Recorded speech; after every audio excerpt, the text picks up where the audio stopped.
Hey, welcome back to the Crabby Dice. So today we're going to look at another two games. Sorry for the delay.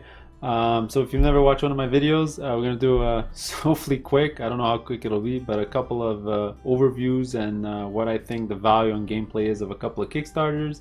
Let's go through them. Again, this is my complete subjective take.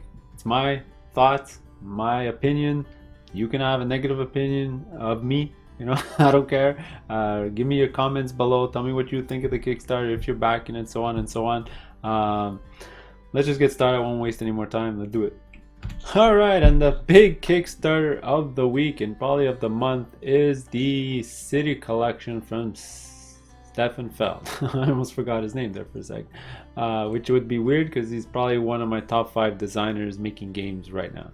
All right, so this one's doing absolute gangbusters. You're gonna hit over 3,000 backers, over 800k, especially for a Euro game. Euro games don't end up usually making this much money.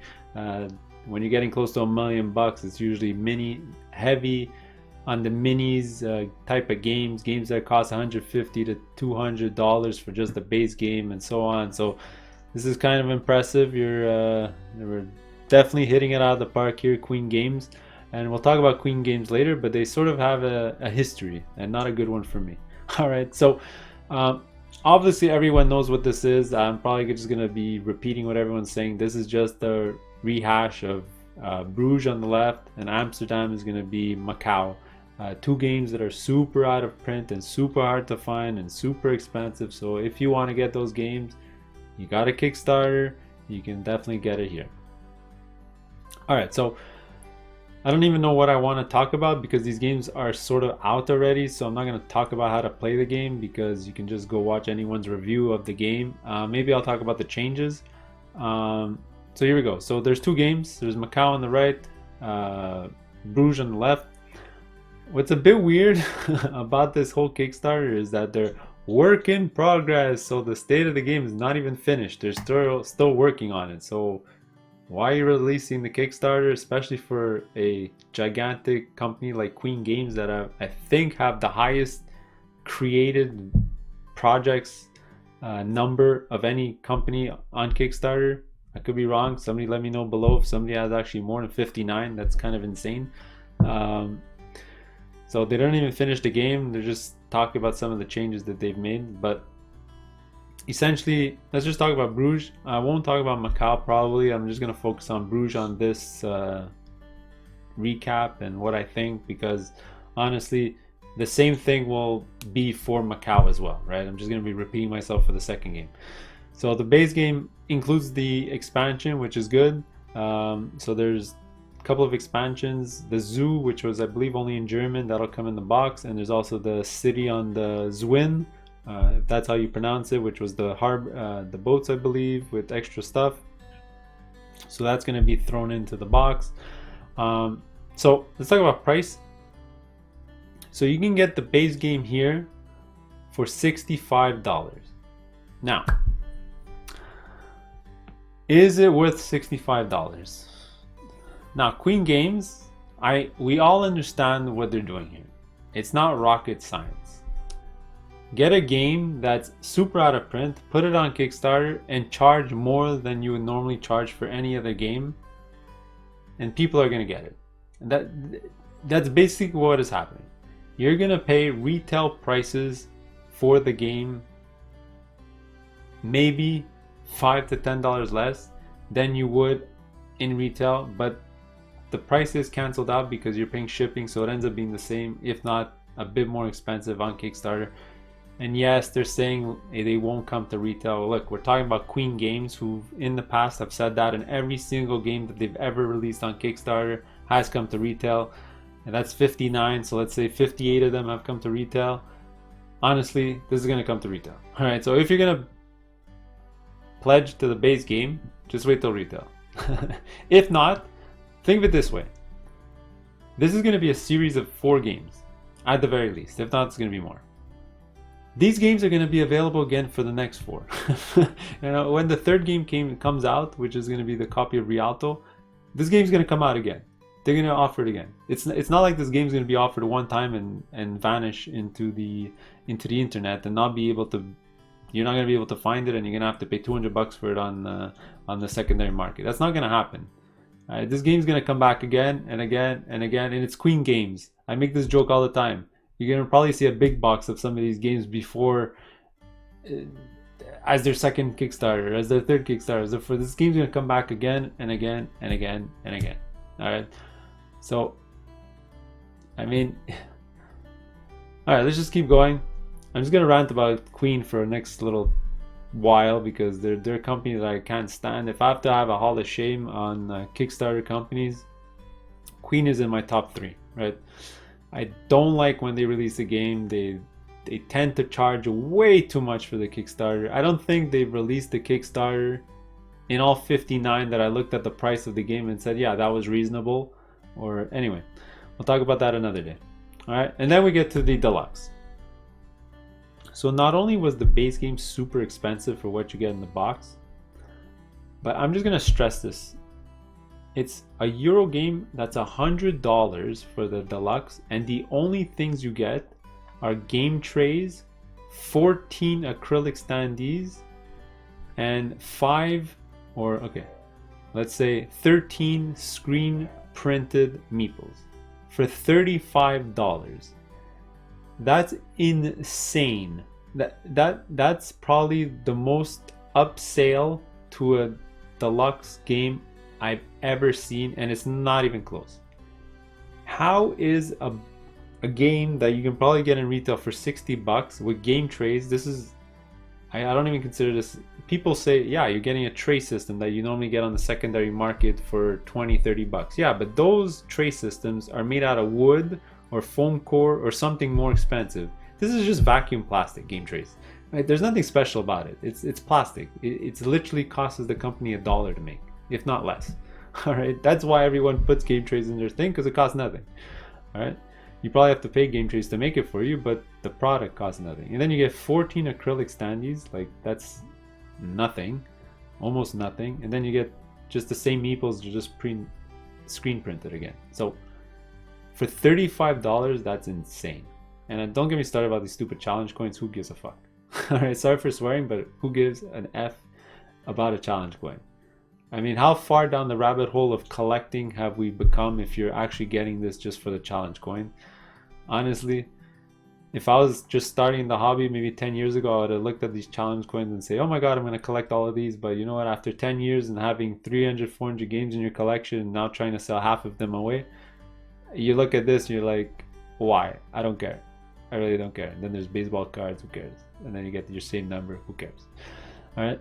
So I'm going to say, Queen Games, shame on you. This could have been like 60 bucks on Kickstarter, and people are gonna say no, it's impossible. You know what? It could have been a $60 game, even the collector's edition. There's games. Compare this to like a game like just a random example that I was looking at the other day, Glenmore 2 Chronicles on Kickstarter. That for 80, I think it was 80 bucks, if not less, 75 bucks, gave you twice the amount of components that this game is giving you in the deluxe edition. It's absolutely insane the price that they're charging you for this. All right, and like I said when I started this whole discussion, it's obvious what they're doing. They're taking a game that's way out of print, that is $100 on the secondary market because it's out of print, and they're charging a crap ton of cash for it because they know that they can, because people are going to still think it's of that value because that's what it is on the secondary market. All right, and this pissed me off the most. It's like you're paying $100 and you're not even going to include the 60 metal coins. Like that's just BS. Let's just call a spade. Complete BS. Just a way to milk another 30 bucks or whatever from people to get the stupid coins. Like that's $40.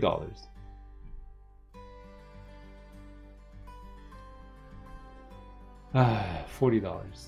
Unbelievable. You know, really unbelievable. Like this is just super greedy. So let's just go down. So the only way you get the coins for free is if you spend, I think it was the $400 or the 200 bucks. Let me try to find it here. Was it?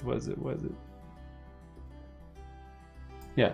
if you spend the $400 for all 4 games, and trust me, the materials you get for $400 is probably $50 worth of material, and you get 3 coins. Yeah. Okay, so stretch goals. We're not going to talk about stretch goals because there's barely any, especially for $1 million product, and you're not even finished developing the game. Stretch goals, okay, fine, whatever. And then they're just going to talk about the games. Okay, so let me talk about gameplay. I have Bruges, and I used to have every Feld, and I just sold most of them off because I'm trying to, you know, make my collection smaller. And Bruges is one of the 3 Felds that I held on to. Okay, so that's good news. I really love this game. Fantastic.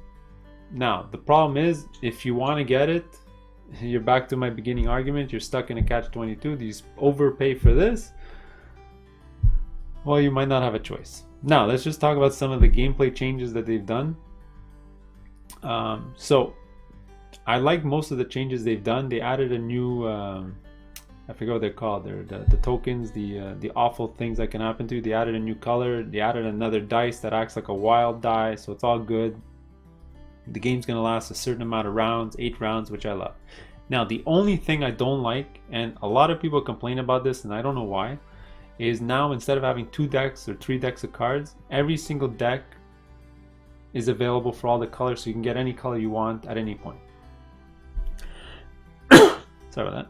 Now, the one issue I have with players when they complain about, oh, I really wanted a red card, but it doesn't ever come up when I want to grab my cards. Yeah, that's called input randomness.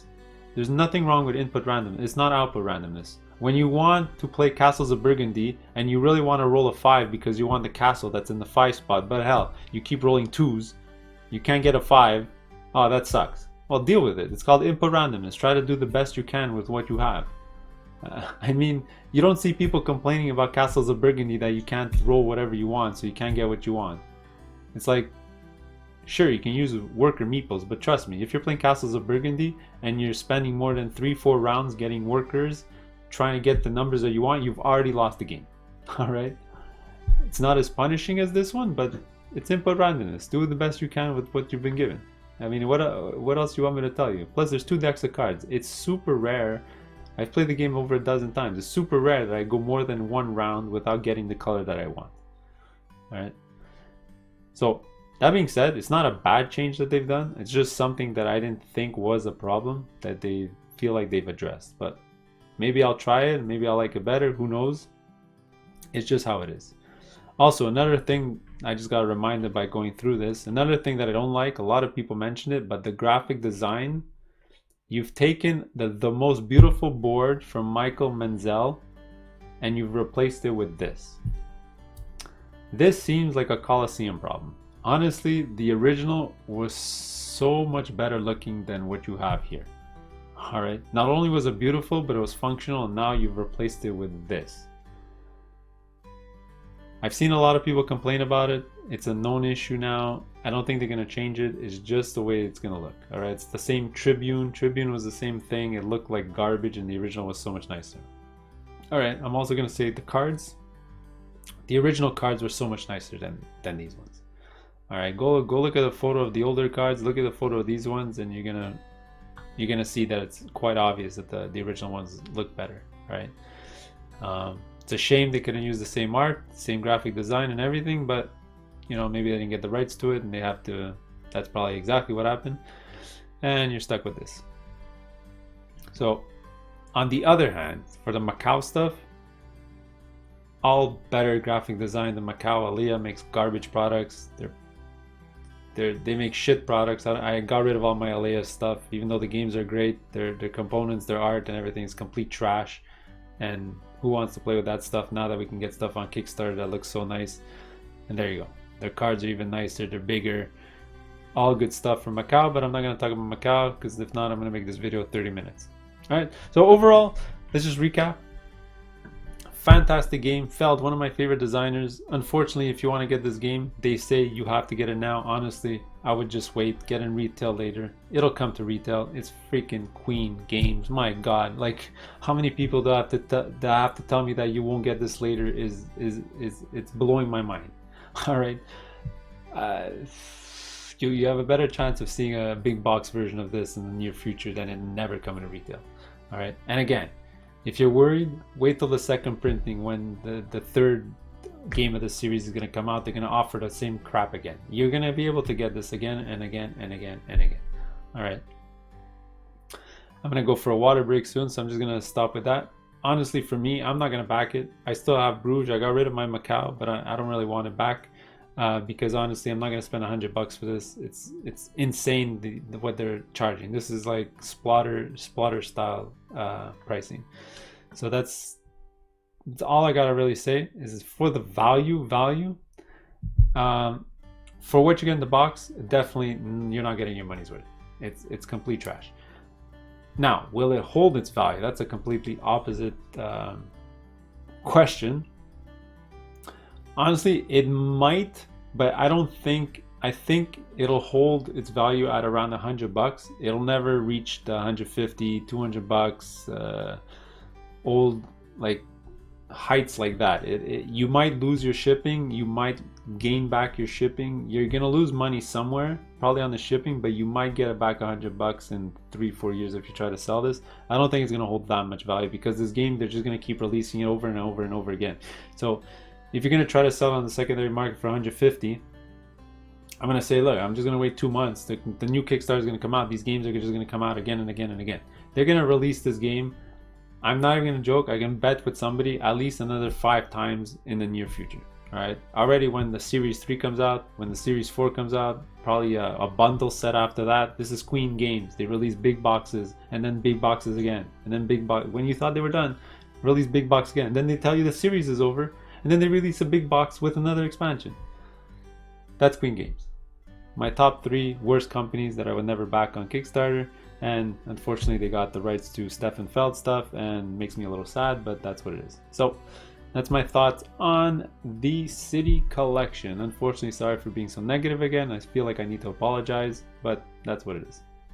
Let's go to the next one. All right, the next game we're going to look at today is Streets from Sinister Fish, and the box and everything should look familiar. These are the same guys that did Villagers, and looks like they're on a roll. So in Kickstarter land, if you have a reputation and you're going to make a similar product, you're going to make some dough.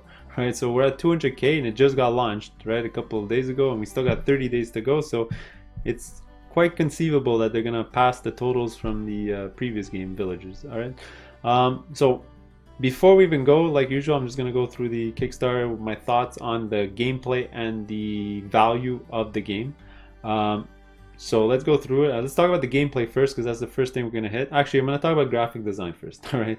So the absolute best part of this game, if you want it, is the graphic design and the art. I love the art. There's even like little hidden things, like here, trendy lofts. There's a freaking awesome picture of a giraffe here. So every tile is going to be completely different, and it looks amazing. I really love the art.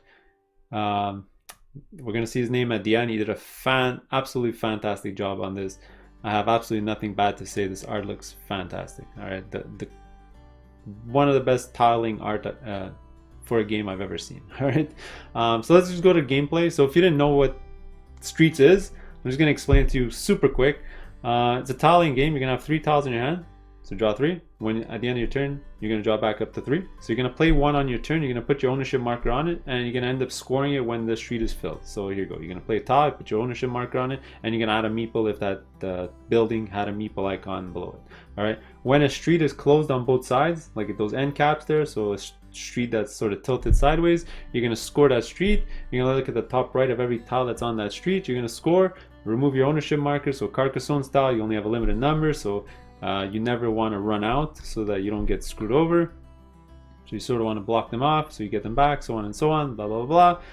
And then you move the meeples to another city, another part. I'm going to talk about that later because I really don't like the mechanic with these stupid meeples. But there's just a way to score extra points. And as you can see in this picture, they're always going to be grouped together unless you're playing a 5-player game. So it becomes a stupid mechanic where somebody's moving 10 meeples and then the other guy's moving 12 meeples. Anyway, we'll come back to it in a little bit.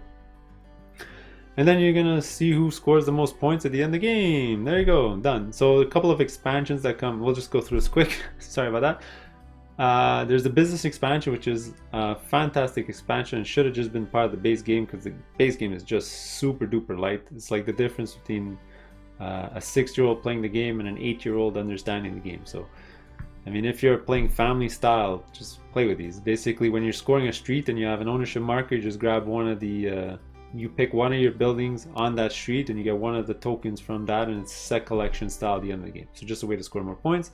And then this one here, I would say don't play with younger children. The consultants, it's a special player power. You sort of want to abuse it to score more points, but again, it's just a point scoring thing and a way to break the rules. All right, there's the game. All right. So there's streets. So what do I think of the game? Honestly, if you're playing with a family and young people, I say go for it. It looks like a game that looks like lots of fun. If you want to take this to game night, I think this game is honestly not for that market, not for that group. I'd rather play Villagers, which was a lot heavier than this. This is just super duper light. It's like light as a feather. All right, on a scale of that 5 BGG 5 scale, this is like a 1.5. All right, doesn't mean it's bad. That's not what I'm saying. I'm saying it's just too light, and the main reason why I'm not backing it is it's kind of too light for the price that you're gonna end up paying for this game. All right, we're gonna hit the price in the next section here, and there you go. So let's talk about price before we talk about gameplay and value. So price, game's $30. All right, $30, $10 shipping, though that hurts. All right, the problem is it's $30 and $10 shipping. If you're getting the standard edition, it's not worth it, because if this comes to retail, you'll get it for less than $30 guaranteed. I'm pretty sure you can get Villagers for less than 30, and it was sort of the price the exact same way on their Kickstarter. So if you're getting the standard edition, I would say just wait. All right, now if you want to get the deluxe edition, the problem of the deluxe edition is that it's an extra $20. It's very expensive. So it's an extra 20 plus the 10 shipping. So you're looking at, or 15 shipping actually, because it was £9. So let's say 12 to 15. So you're paying between $62 and $65 for this featherweight of a game. And honestly, the deluxe components don't feel like it's worth it, right? You're getting just screen printed meeples, and it's not like you're changing in a regular deluxe game like stuff to minis, or getting poker chips or metal anything. It's just you're getting your point scoring chits. Like, these are only point scoring chits. They're not used for anything else. Money is just points. You can essentially just replace money with victory points, and you're just replacing for thicker cardboard or wooden point scoring chits. Like, honestly, who cares? I couldn't care less about that. And one of the expansions is these type of building things, so you might not even play with them. You get unupgraded for those two, which honestly, it's an expansion, so you might not even play with them anyway. And then you just get screen printed mini meeples.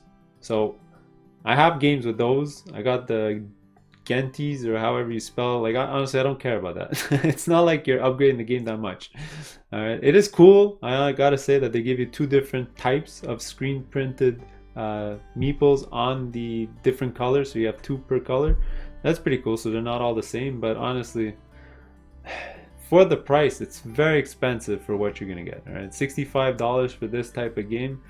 Honestly, for value, I think personally you can probably get it for less afterwards on the secondary market. All right, especially if this game makes a lot of money, like in Villagers. You can find Villagers for much less than it was on the Kickstarter. So if it comes out, that's the thing with these type of Kickstarters. If you have a ton of people going in, if the game's super light, people are just gonna try to trade it. Light games get traded all the time, and that's why I say you'll probably find it for less than the Kickstarter version. You know, unfortunate, but that's how it is. So that's one of the reasons I'm going to pass on it. The game is way too light for me. I don't think I'm going to end up playing it with my gaming group, and I don't have a family that can play it yet. My daughter's still only 4, and honestly, for the price, I can probably find it cheaper later if I'm still interested in the game and I want to play with my daughter in a few years. All right, so then we got a few gameplay videos here. I watched every single one, and that's where I'm going to talk about my gameplay issues in a couple of seconds. And we get shipping, and then you're gonna see here that it is 10 bucks here. Zone, actually we're in zone 4, so US and Canada, zone 4. It's £9, expensive. Alright, so let me just highlight somebody here. This Hakan guy, I'm gonna keep an eye on him. This guy makes amazing illustrations and graphic design on his cards. And there you go, we're at the end of the product, and this is what else do you want me to talk about? So it's mostly all good. Alright, what I'm gonna say is just things that I worry about in the gameplay, but it's mostly stuff for my gaming group. Alright, it's not something if you're playing with your family. If you're playing with your family, there's absolutely nothing that I see wrong with this game. I think it's gonna be a hit. You can go ahead and back it, it's not gonna be a problem. Now, I'm just gonna mention some things for I'm not gonna say gamers because it's an incorrect term. I'm just gonna say if you want to bring it to more heavy gamers table, some things that I've noticed in every single gameplay that I've seen of this game and why it's gonna cause a problem. Alright, the first problem is you have the Carcassonne problem where you're just playing with 100% of the just luck of the draw. Alright, it's not as bad as Carcassonne or those type of games because you sort of have 3 tiles instead of 1, but you are just playing every single round. You're just gonna draw a card and say, okay, now that it's my turn, what's the best thing I can do? Okay, it's this play here. Okay, I'm gonna play it, place my marker, draw 1, wait. By the time it's your turn again, just do the same thing. Alright, that leads me to my second problem, is if you're playing this game 4 or 5 players, there's zero strategy. Okay, it's 100% tactics. Okay, you essentially just gonna wait till it's your turn, and then when it's your turn, you can barely ever plan anything unless you really want to place it on a street, and nobody plays it on a street by the time it's your turn again, which is gonna be super rare in a 4 or 5 player game. And then when it's your turn, you're gonna do like 5 tribes and say, okay, now it's my turn, I have these tiles, where's the best place I can make the most points? All right, this doesn't apply to a player if you're playing 2 players, obviously, but in a 4 and 5 player game. And that removing all strategy from a game, already for me, it's not gonna work because I need a bit of strategy in my game. I can't just play on tactics alone. That drives me crazy. Okay, what else? Let me get back to that meeple problem that I mentioned earlier. I hate that mechanic. Oh my god. So every single playthrough is gonna happen the exact same way. The groups are just gonna get bigger and bigger and bigger, and they never split up. So you end up with a situation where all the groups of the same colors are always moving to the same place, because obviously if you're finishing a street and you have a color of a building of that choice, you're obviously gonna move every single color or meeple of that color onto your own building. Why would you split them up? It makes absolutely no sense. Okay, so you always end up with that situation. The only time you'll ever split them up is if you're playing a 4 or 5 player game and you have to place the meeples and you don't have any of that color. Obviously you'll split them up because you don't want the same player to get all the meeples. All right, fine. But if you're playing 2 or 3 players, that group of meeples is gonna just jump together. 10 meeples all together, 15 meeples all together, 8 meeples all together, every single time. All right, and I've seen that in every single playthrough. Go look at all the 2-player ones that happen every single time, and it just becomes a stupid mechanic because you just want to grab that gigantic chunk of meeples just to score the extra 10 points, and then move that 10 to one of your own buildings to score that 10 points again, and so on and so on. Not a fan. A couple of other things I just want to mention. It has the Carcassonne tiling problem. I don't know. This one's kind of funny, but it just bothers me, probably only me, is that when you play a tiling game, sometimes you can start in the middle and the game could just grow and grow and grow in one section and just go into one corner of the board, and then you have to have that game where everyone is like, okay, everyone, let's push all the tiles back in the middle so we're not encroaching completely off the table. I have a feeling it's going to happen every single time with this game because the tiles are like 2.5 times a Carcassonne size tile. And unlike what you see in this picture here, you're going to be building long streets that create massive areas of gameplay on your table, right? So it's not going to be something that's going to be just tight, like a tile layer, like tight in the middle of the table. You're going to have these massive streets going all over the place. And I think it's going to just bother me to move the map every single time to the middle of the table. It's going to drive me crazy. And that's it. Just my last point here is one thing that I did find weird is why are we using those point chits? You could have made the game so much cheaper, especially for this weight of a game, it would have been perfect as a $20 game, and just remove all those point tokens, because they're just point tokens. They don't mean anything. Like, it's not like they need to be hidden, because they're not hidden. They're all color coded. You can actually just look at somebody's pile and calculate how much points they have. So it just adds more components to a game that don't need to be there to raise the price of the game. Again, that don't need to be there. So you could have made this a $20 game, and then I would have maybe definitely bought it, because maybe you use a couple of cards and have a point tracker, or figure out a different system where you have a card where you're calculating your points or something. But having those points in the game, I think, was a bit overkill, especially for this type of game, because you remember, the lighter the game, you want it cheaper. I know people don't like that, but it just makes sense. You know, you want, for a heavy game, you don't mind spending 100 to 150 bucks because it's heavy. You're gonna get your money, you're gonna get your teeth into it, and you're gonna have a lot of strategy and so on. But if you're playing a super light game, imagine if Carcassonne was 100 bucks. Nobody would buy it. The reason why it sells is because it's under 20 bucks and it's super light. So, you know, you can get it for anyone. You can buy it for anyone. If this game was under 20 bucks, you know, buy it for your cousin, buy it for your nana, whatever. It doesn't matter. You're just gonna give it as a gift. But you know what? If you're gonna tell me it's 35 bucks, you know what? Now I'm not thinking about this as a gift anymore. I'm gonna go get something that's cheaper that everyone can play. All right. Sorry for being a bit of a downer at the end there. I still think overall looks good for a family game. But you know what? Tell me what you think. All right. Let me know if you're backing it. Let me know what you're excited about. And there you go. So let's go to the next one.